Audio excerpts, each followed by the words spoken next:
প্রিয় শিক্ষার্থী বন্ধুরা, আসসালামু আলাইকুম রহমতুল্লাহ। আশা করি তোমরা সবাই ভালো আছো। ডিএমআরসি অনলাইন ক্লাসে তোমাদের সবাইকে স্বাগতম। আমি মোহাম্মদ কালাম হুসাইন, প্রভাষক, ইসলামের ইতিহাস ও সংস্কৃতি বিভাগ।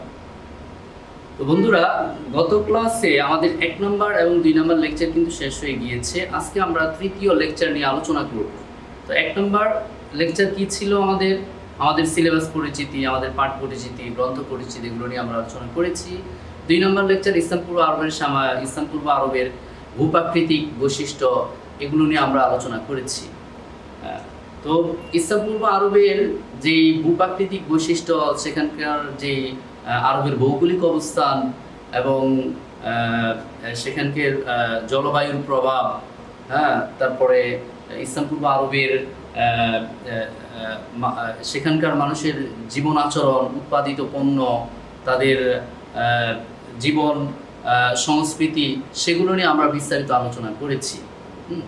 তো সেই আলোচনার প্রেক্ষাপটে সেই সূত্র ধরেই আজকে আমরা আমাদের তৃতীয় লেকচার শুরু করব। তো আসো, আমাদের লেকচার থ্রি যে আমাদের শিরোনাম, সেটা হলো আরবের অধিবাসীদের জীবন আচরণে ভৌগোলিক অবস্থান ও বৈশিষ্ট্যের প্রভাব। দেখো, পৃথিবীর যে মানুষ যেখানে বসবাস করে, যে জায়গায় বসবাস করে, সেই জায়গার একটা প্রভাব কিন্তু মানুষের জীবনের উপর ব্যাপকভাবে পড়ে। তো আরবের যে ভৌগোলিক অবস্থানটা, সেই ভৌগোলিক অবস্থানটাই আরবের মানুষের উপর বিশদভাবে প্রভাব ফেলেছে। যে ওই ভৌগোলিক অবস্থার কারণেই মূলত আরবের মানুষের মাঝে তৎকালীন, আমরা আইবে জাহিলিয়াত যখন পড়বো তখন বুঝবো যে এদের ভিতরে যে রুক্ষতা, হিংস্রতা, এদের ভিতরে যে নিষ্ঠুরতা, এদের ভিতরে যে খারাপ অর্থাৎ নেগেটিভ যে সেন্সগুলো আছে, সেগুলোর প্রধান কারণ ছিল তাদের ভৌগোলিক অবস্থান, ভৌগোলিক প্রভাব। তো সেগুলো নিয়ে আলোচনায় এসে আমরা দেখি আরবের অধিবাসীদের পরিচয়, বৈশিষ্ট্য। আরব গবেষক ও ঐতিহাসিকরা প্রাচীন আরবদের 3টি জাতিতে বিভক্ত করেছেন। ওই আরবে যারা বসবাস করেছে, সেই বসবাসরত আরবদেরকে ঐতিহাসিকরা 3টি জাতিতে বিভক্ত করেছে। সেগুলো কি কি? 1 নম্বর হলো আরবে বাইদা, যারা বেদুইন আরব। আরবে বাইদা বলা হয় বেদুইন আরবদের। কেন বেদুইন আরবরা কেমন? যে আমাদের দেশে আমরা যাদেরকে বেদে বলি, যারা ভ্রাম্যমান জীবন যাপন করে, নৌকা দিয়ে যারা এক জায়গা থেকে আরেক জায়গায় গিয়ে প্রতিনিয়ত তাদের অবস্থান চেঞ্জ করে, ওই শ্রেণীর লোকরাও তৎকালীন আরবে ছিল। আর এরা হলো আরবে বাইদা বা বেদুইন আরব, অর্থাৎ এরা এক জায়গায় স্থির থাকতো না। এদের বসবাস বছরের বিভিন্ন সময় বিভিন্ন জায়গায় হতো। এরা ভাসমান জাতি ছিল। 2 নম্বর হলো আরবে আরিবা, কাহতানীয় আরব। বলা হয়ে থাকে এই আরবে আরিবারাই হলো মূলত মূল আরব। আমরা আরবের নামকরণে বলেছি কাহতানির পুত্র ইয়ারবের নাম অনুসারে আরবের নামকরণ করা হয়েছে। তার মানে কি? যে প্রাচীন আরবের অর্থাৎ আরবের মূল যারা, তারা হলো এই আরবেই আরিবা বা কাহতানীয় আরবদের অন্তর্ভুক্ত। এরপরে দেখো আরবে মুস্তারিবা, এরা হলো ইসমাইলীয় আরব।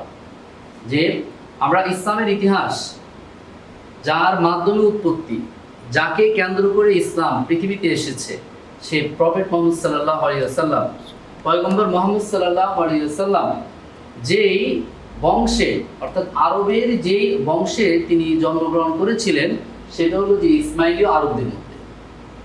যে হযরত ইসমাইল আলাইহিস সালাম কিভাবে আরবে যান এবং সেখানে বসবাস করা শুরু করেন, সেই ইতিহাসটা আমরা জানি। আমাদের যে কোরবানির ইতিহাসটা যে আমরা যখন জানি, সেখানে বলা আছে যে আল্লাহর কর্তৃক আদেশ প্রাপ্ত হয়ে যে তিনি ইসমাইল আলাইহিস সালাম তার প্রিয় স্ত্রীকে তার সন্তান সহ সে আরবের একটা জায়গা অর্থাৎ সাফা এবং মারওয়া 2 পাহাড়ের মাঝখানে রেখে আসেন। আর সেখানে ইসমাইলের বংশের অর্থাৎ ইসমাইল সেখানে বড় হয়, সেই বড় হওয়া থেকেই সেখানে ইসমাইলীয় আরবদের উত্থান ঘটে। তাহলে সেই ইসমাইলীয় বংশের মধ্যেই আমাদের পয়গম্বর মুহাম্মদ সাল্লাল্লাহু আলাইহি ওয়াসাল্লাম, যার মাধ্যমে এই ইসলাম আরবে প্রতিষ্ঠিত হয়, সেই প্রতিষ্ঠিত ইসলাম আজ সমগ্র বিশ্বে কি ছড়িয়ে পড়েছে। হ্যাঁ, সেই আরবে মুস্তারিবাতেই কি আরবে মুস্তারিবা হলো ইসমাইলীয় আরবের অন্তর্ভুক্ত, এবং সেই আরবে মুস্তারিবার অন্তর্ভুক্ত হলো পয়গম্বর মুহাম্মদ সাল্লাল্লাহু আলাইহি ওয়াসাল্লাম। এখন দেখো, অবস্থানগত দিক থেকে আরবের অধিবাসী, অবস্থানগত দিক থেকে আরবের অধিবাসী এক নম্বর হলো নগরবাসী আরব। যে নগরবাসী, যারা নগরকে কেন্দ্র করে, অর্থাৎ নগর আমাদের শহর, যে শহর অঞ্চলে কি থাকে, যেখানে নাগরিক সব ধরনের সুযোগ সুবিধা থাকে, পড়ালেখা থেকে শুরু করে চিকিৎসা, তারপরে সেবা, তারপরে খাবার দাবার সবকিছু উন্নত মানের থাকে। তাহলে আরবের এরকম অঞ্চলে একটা নগরবাসী আরব, আর এই নগরবাসী আরবের অন্তর্ভুক্ত ছিল ওমান, ইয়েমেন, হাজরামাউত, মক্কা, ইয়াসরিব, তায়েফ। দেখো, ওমান কিন্তু বর্তমানে একটা নতুন একটা দেশের নাম, ইয়েমেনও নতুন একটা দেশের নাম। হ্যাঁ, মক্কা যে আরবের একটা শহর, ইয়াসরিব হলো মদিনা, মদিনার পূর্ব নাম ইয়াসরিব। পয়গম্বর মুহাম্মদ সাল্লাল্লাহু আলাইহি ওয়াসাল্লাম মদিনা হিজরত করার পরে গিয়ে এটা নামকরণ করা হয়েছে মদিনা। তাহলে মদিনার পূর্ব নাম কি? ইয়াসরিব। তায়েফ, সেখানে আমরা যারা মুসলিম তারা সবাই জানি তায়েফের ইতিহাস। পয়গম্বর মুহাম্মদ সাল্লাল্লাহু আলাইহি ওয়াসাল্লাম তায়েফে যখন ইসলামের দাওয়াত দিতে গিয়েছেন, সেখানে তিনি অনেক যারা অমুসলিম রয়েছে, যারা ইসলামকে সহ্য করতে পারে নাই, টলারেট করতে পারে নাই, যারা বুঝেছে ইসলাম প্রতিষ্ঠিত হলে তাদের নেতৃত্ব থাকবে না, তারা সেই পয়গম্বর মুহাম্মদ সাল্লাল্লাহু আলাইহি ওয়াসাল্লামকে সেদিন পাথর মেরে রক্তাক্ত করেছিলেন সে তায়েফ। তাহলে এই অঞ্চলগুলো ছিল নগরবাসী, অর্থাৎ শহরের অন্তর্ভুক্ত। ঐতিহাসিক পিকে হিট্টি মতে শহরের মানুষেরা এক সময় যাযাবরই ছিল। এই শহরের মানুষের যাযাবর মানে কি? ওই যে আরবে বাইদা, বেদুইন আরব, যাদের বসবাস প্রতিনিয়ত চেঞ্জ হয়, এরাই মূলত যাযাবর। অন্যদিকে বেদুইনদের একটা অংশ ধীরে ধীরে শহরের মানুষে পরিণত হচ্ছিল। এই যাযাবররা একটা সময় ধীরে ধীরে কি শহরের মানুষে পরিণত হয়েছিল। তো দেখো, ঐতিহাসিক পিকে হিট্টি সম্পর্কে একটু বলি। পিকে হিট্টি, তার পুরো নাম হলো ফিলিপ খাওয়ারি হিট্টি। যে ইসলামের ইতিহাস নিয়ে এ পর্যন্ত যত ঐতিহাসিক যত বই লিখেছেন, যে পিকে হিট্টির মতো তিনি কিন্তু মুসলিম নন, তিনি নন মুসলিম। তাহলে এই নন মুসলিম একজন ব্যক্তি ইসলামের ইতিহাস নিয়ে যে বইটা লিখেছেন, যে মুসলিম অমুসলিম সকল ঐতিহাসিকের নিকট, সকল মানুষের নিকট, সকল পণ্ডিতদের নিকট এই বইটা অনেক সমাদৃত। তার মতো করে এত ইনফরমেটিভ, এত ইনফরমেশনযুক্ত বই কেউ এখনো লিখতে পারে নাই। আর তার বইটার নাম হলো এই যে হিস্ট্রি অফ দ্য আরবস। তাহলে পিকে হিট্টি যে বইটা লিখেছেন তার বইয়ের নাম কি? History of the Arabs. তোমাদের জ্ঞানমূলক প্রশ্ন আসতে পারে, হিস্ট্রি অফ দ্য আরবস এই গ্রন্থের লেখককে, বা পিকে হিট্টি কে, অথবা পিকে হিট্টির পুরো নাম কি? Philip Khuri Hitti. এটা কিন্তু মনে রাখবা। আমি বইটার ছবি দিয়ে দিলাম, তোমরা দেখতে তোমাদের সুবিধা হবে। এরপরে দেখো, খ নম্বর হলো মরুবাসী বা যাযাবর আরব। মরুবাসী বা যাযাবর আরব, এদের জীবন চলার প্রণালী ছিল সম্পূর্ণ ভিন্ন রকম। এরা কি উদ্যমী জীবন যাপন করতো। সবসময় এদের ভিতরে একটা এনার্জি কাজ করত। এরা সবসময় নিজেদেরকে পরিশ্রমী ভাবতেন, এবং এরা যে কোনো পরিশ্রমী কাজ অর্থাৎ অসাধ্যকে সাধন করতেন। যে উদ্যমী জীবনযাপন, অর্থাৎ এরা সবসময় প্রতিকূল পরিবেশের সাথে নিজেরা টিকে থাকতেন। অর্থাৎ যে মরুভূমির বড় বড় ঝড়কে এরা উপেক্ষা করে এরা টিকে থাকতেন। মরুভূমির পাহাড়ের পাদদেশে যে পাথরের তৈরি পাহাড়, সেই পাথর ভেঙে তারা নিজেদের বসবাস স্থল তৈরি করতেন। এজন্য বলা হয় এরা উদ্যমী জীবন যাপন করতেন। বেদুইনদের গোত্র প্রথা, এই যে মরুবাসী যাযাবর আরবদের, এরা বেদুইনদের গোত্র কথা বলতে এখানে বোঝাচ্ছে যে এরা তো বেদুইন, এরা যাযাবর, বাট এরা গোত্রবদ্ধভাবে এরা বসবাস করত। গোত্রবদ্ধভাবে এরা বসবাস করত, অর্থাৎ কয়েকটা পরিবার মিলে একটা কাবিলা হতো, কয়েকটা পরিবার মিলে একটা কাবিলা হতো, আর এই কয়েকটা কাবিলা মিলে একটা কি গোত্র হতো। তাহলে গোত্র প্রথা পিকেটির মতে বেদুইন সমাজের ভিত্তি হলো গোষ্ঠীবদ্ধতা। এই বেদুইন সমাজের ভিত্তি হলো গোষ্ঠীবদ্ধতা, তারা গোষ্ঠীবদ্ধ হয়ে কি বসবাস করত। যেমন কাবিলা, কাবিলা অর্থাৎ তারা গোষ্ঠীবদ্ধ হয়ে যে বসবাস করত, এটাই ছিল কাবিলা। এবং এই গোত্রের যে ব্যক্তি নেতৃত্ব দিতেন তাকে বলা হতো শেখ।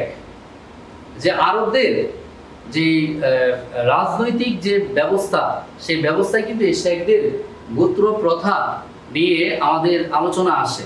আমাদের পরবর্তী আলোচনায় আমরা পাবো যে এই গোত্রের মানুষেরা তাদের শেখ নির্বাচন করত। আর সেটা কিভাবে? সে গণতান্ত্রিক পন্থায়, যে গোত্রের লোকেরা গণতান্ত্রিক প্রথা অর্থাৎ নির্বাচন করত। নির্বাচনের মাধ্যমে গোত্রের সবাই যাকে সাপোর্ট দিত সেই শেখ নির্বাচন হতো এবং সে তাদের নেতৃত্ব দিত, সে তাদের নেতা হতো। সেই যেভাবে এই গোত্রকে পরিচালনা করত, সবাই সেভাবে পরিচালিত হতো। তাহলে শেখ নির্বাচন, এই যে শেখ নির্বাচনের জন্য আবার কতগুলো ক্রাইটেরিয়া থাকতো। যে কেউ চাইলে সেখানে নির্বাচনে প্রতিদ্বন্দ্বী হতে পারতো না। শেখ কেমন ছিল, শেখের বৈশিষ্ট্য কেমন ছিল? প্রথমত তাকে যে গোত্রের সবচেয়ে বয়োজ্যেষ্ঠ ব্যক্তি হতে হবে। সবচেয়ে বয়োজ্যেষ্ঠ ব্যক্তি শেখ নির্বাচন করার মতো অ্যাবিলিটি রাখে। এরপরে তাকে গোত্রের সকল লোকদের মধ্যে জ্ঞানী হতে হতো, অর্থাৎ সে পণ্ডিত, মোটামুটি সবার সাথে চলতে ফিরতে পারে, মোটামুটি পড়ালেখা জানে, এইরকম ব্যক্তিরা শেখ নির্বাচন করত। এবং সমাজের সকল মানুষ তাকে শ্রদ্ধা করত। তার ব্যাপারে সমাজের কোনো মানুষের মাঝে, অর্থাৎ গোত্রের কোনো মানুষের মাঝে তার কোনো খারাপ দিক থাকতো না। ওই বৈশিষ্ট্যের, ওই রকম বৈশিষ্ট্যের লোকেরাই কি হতো শেখ নির্বাচনে অংশগ্রহণ করত। এবং মানুষ যাকে সবচেয়ে বেশি ভালোবাসতো তাকেই ভোট দিত, ভোট দিয়ে তারা শেখ নির্বাচন করত। তাহলে তাদের, অর্থাৎ ইসলাম পূর্ব আরবের যে একটা গণতান্ত্রিক সিস্টেম ছিল, তাদের রাষ্ট্রীয় অর্থাৎ তাদের রাজনৈতিক একটা গণতান্ত্রিক সিস্টেম, সেটা কি? যে শেখ নির্বাচন। শেখ নির্বাচন গণতান্ত্রিক পন্থায় হতো। এবার আসো আসাবিয়া বা গোত্রীয় চেতনা, গোত্রের জন্য মমত্ববোধ। আসাবিয়া বা গোত্রীয় চেতনা, it's a very very important. তোমাদের পরীক্ষা আসে যে গোত্রীয় চেতনা বা আসাবিয়া বলতে কি বোঝায়। আসাবিয়া হলো গোত্রীয় চেতনা, অর্থাৎ গোত্রের জন্য একজন ব্যক্তি গোত্রকে ভালোবেসে গোত্রের জন্য একজন ব্যক্তি তার জীবন পর্যন্ত দিত।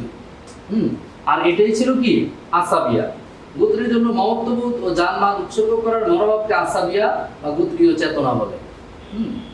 যে যেমন আমরা আমাদের দেশের জন্য নিজেদের জীবনকে উৎসর্গ করি। যে সে 1971 আমরা পাকিস্তানিদের বিরুদ্ধে যুদ্ধ করে আমাদের দেশ স্বাধীনতা করেছি। বলা যায় আমাদের এখানে লক্ষ লক্ষ মানুষ দেশের জন্য জীবন দিয়েছে। কি কারণে? দেশকে ভালোবেসে। এখানে গোত্রকে ভালোবেসে যে এক গোত্রের সাথে বলা হয় থাকে ইসলাম পূর্ব আরবে যে গোত্রীয় সংঘর্ষ এতটা মানে খারাপ দৃষ্টান্ত ছিল যে একটা গোত্র আর একটা গোত্রের সাথে মানে বছরের পর বছর যুদ্ধে লিপ্ত থাকতো।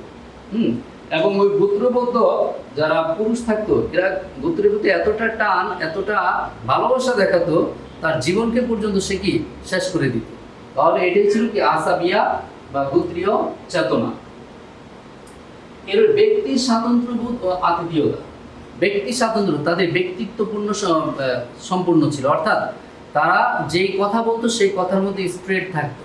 তারা কখনো যে তাদের মধ্যে রাহাজানি, মারামারি, হত্যা এগুলো ছিল, বাট মুখ দিয়ে তারা যখন যে যা কিছু বলতো সেটার তারা গুরুত্ব দিত।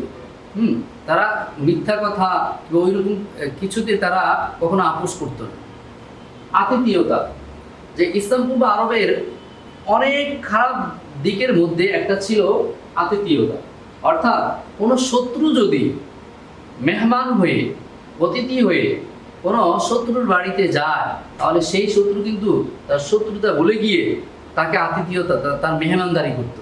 অর্থাৎ ইসলাম পূর্ব আরবের এগুলো একটা সংস্কৃতি, একটা কালচার ছিল যে মেহমানকে তারা স্বর্গীয় অর্থাৎ সৃষ্টিকর্তার পক্ষ থেকে এসেছে এরকম কিছু মিন করতো। তারা মিন করতো এই মেহমানকে যদি আমি খুশি করতে পারি, তাকে খুশি মনে যদি আমার বাড়ি থেকে তাকে বিদায় দিতে পারি, তাহলে হয়তো সৃষ্টিকর্তা আমার উপর কি হবে, সন্তুষ্ট হবে। তাহলে এই আতিথেয়তা ছিল ইসলাম পূর্ব আরবের একটি ভালো দিক। আরব জীবনের ভূপ্রকৃতির প্রভাব, আবহাওয়া ও জলবায়ুর প্রভাব, আরবদের উপর প্রচুর পরিমাণে আবহাওয়া জলবায়ুর প্রভাব রয়েছে। নদ নদী না থাকার প্রভাব, নদ নদী না থাকার কারণে সেখানে মরুভূমির সৃষ্টি হয়, আর এই মরুভূমির কারণে সেখানে মানুষের জীবন চলার গতি চেঞ্জ হয়ে যায়। উপদ্বীপের প্রভাব, যেমন আরবের 3 দিকে জল, একদিকে স্থল, এই যে 3 দিকে জল হওয়ার কারণে সেখানে ব্যবসা বাণিজ্যের গতি ছিল অন্যরকম। তারপরে সেখানে মানুষের যোগাযোগ ব্যবস্থা ছিল জলপথের মাধ্যমে। মরুভূমির প্রভাব, মরুভূমির কারণে সেখানকার যেই উৎপাদন ব্যবস্থা বিঘ্ন ঘটত। মরুভূমির কারণে মানুষ মরুভূমিতে বসবাস করতে পারে না। কেন পারে না? কারণ মরুভূমিতে সেখানে কোনো পানি নেই, পানি না থাকার কারণে সেখানে কোনো ফসল উৎপাদন হতো না। ভৌগোলিক উপাদানের প্রভাব, সেখানে যে ভৌগোলিক উপাদানগুলো রয়েছে সেগুলোর প্রভাব মানুষের জীবনের মধ্যে পড়েছে। প্রাকৃতিক সম্পদের প্রভাব, যে সেখানে হয়তো সৃষ্টিকর্তা মাটিকে উর্বর করে নেই, বাট সেখানে যে প্রাকৃতিক সম্পদ দিয়েছে সেই সম্পদের গুণগত মান এত বেশি যে যার কারণে আরবরা কি সভ্য জাতি হিসেবে পৃথিবীতে টিকে গিয়েছে। পাহাড় পর্বতের প্রভাব, সেখানে পাহাড় পর্বতের বিশাল প্রভাব কি এই যে আরবদের উপর রয়েছে। তাহলে আমরা আমাদের আলোচনার আজকের ক্লাসের আলোচনার শেষ প্রান্তে, তো যে বিষয়গুলো আমরা আজকে আমাদের আলোচনা থেকে শিখলাম, যে আরবের যে অধিবাসীদের জীবন আচরণের ভৌগোলিক অবস্থান ও বৈশিষ্ট্যের প্রভাব, এখান থেকে তোমাদের পরীক্ষায় একটা সৃজনশীল থাকতে পারে। আর এখানে অনেক আলোচনা আমরা করেছি, যেখান থেকে জ্ঞানমূলক প্রশ্ন এবং অনুধাবনমূলক প্রশ্ন আসার মতো অনেক আলোচনা রয়েছে। তোমরা এই লেকচারটা শুনে তোমাদের বই পড়ে তোমরা ভালোভাবে প্রিপারেশন নিবা, এবং কোনো প্রশ্ন থাকলে অবশ্যই আমাদেরকে জানাবা। সেই আশাবাদ ব্যক্ত রেখে তোমরা সুস্থ থাকো, ভালো থাকো, এবং এই করোনা কালীন সময়ে তোমরা তোমাদের স্বাস্থ্যগত দিকটা ভালো রেখে তোমরা চলবা, ফিরবা, পড়ালেখা করবা, সেই আশাবাদ রেখে আজকের আলোচনা এখানে শেষ করছি। আল্লাহ হাফেজ।